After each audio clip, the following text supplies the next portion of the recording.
Monsieur le Président de la République, Mesdames, Messieurs les ministres, Al Gore, Madame Mataï, Mesdames, Messieurs les invités, Mesdames, Messieurs, chers amis.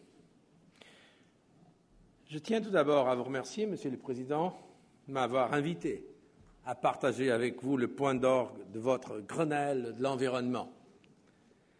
En associant l'Europe à cette réunion importante aujourd'hui, vous envoyez un signal très fort et très puissant.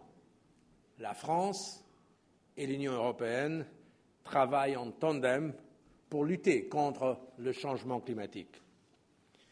En passant, je vous remercie aussi, Monsieur le Président, d'avoir permis aux non-hexagonaux, ici présents, d'enrichir leur culture générale française en découvrant toute la charge sémantico-politique du nom de Grenelle. Je suis certain que le sénateur Al Gore ne me contredira pas.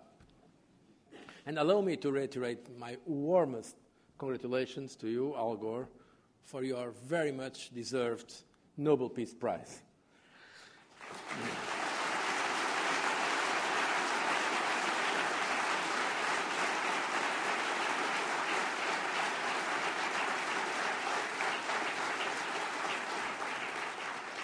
It is indeed a very well-deserved recognition for your tireless efforts in raising global awareness to these most global of challenges. And in tackling this global challenge, we must adopt global solutions. Only if Europe and the United States, which do have a special responsibility, only if we take the lead together, will the world be able to prevail in this difficult but crucial endeavor. Mesdames et Messieurs, le grand défi du XXIe siècle auquel nous sommes tous confrontés, enrayer le changement climatique, n'est pas impossible à relever. Mais pour réussir, il faut une stratégie complète et des mesures fortes. Cette stratégie et ces mesures doivent être bien articulées au niveau européen et national pour permettre des synergies efficaces. C'est tout le sens du Grenelle de l'environnement pour la France.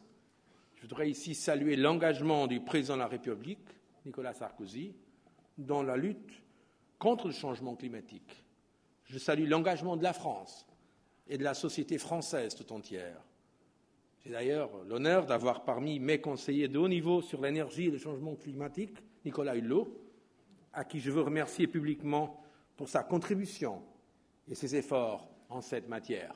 On peut dire d'ailleurs que dans les propositions que la Commission a déjà faites, il y a aussi déjà derrière, comme c'est naturel, une pensée française. Nous connaissons tout l'enjeu. Nous savons tous que le changement politique porte atteinte aux équilibres écologiques. Nous savons tous que le changement climatique fait peser une menace sur nos sociétés et nos économies.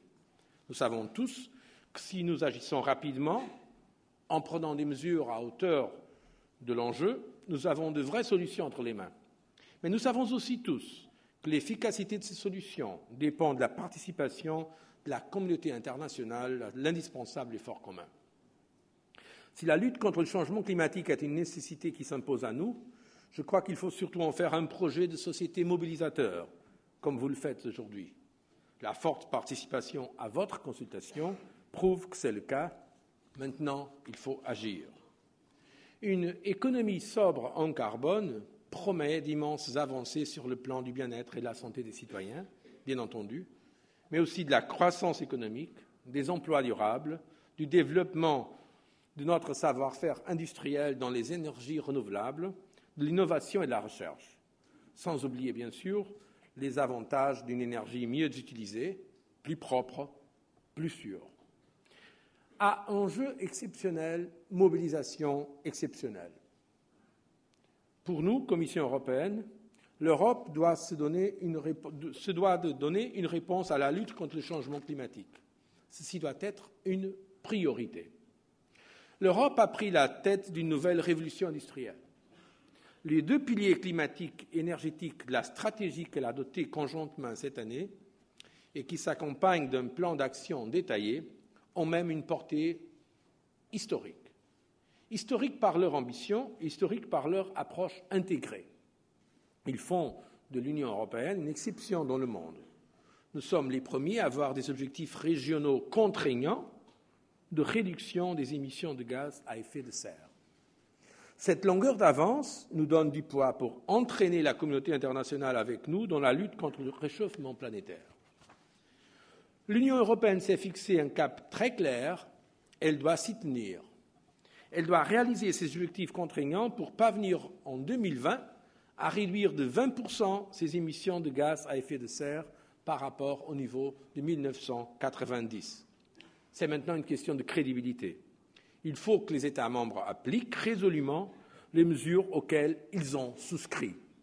Je suis convaincu que l'éthique de la responsabilité jouera à plein. La lutte contre le changement climatique touche de très nombreux aspects, de la biodiversité, des transports et de l'environnement urbain, à des modes de production et de consommation durables, en passant par la nécessité d'une nouvelle gouvernance et d'un développement écologique favorable à la compétitivité et à l'emploi.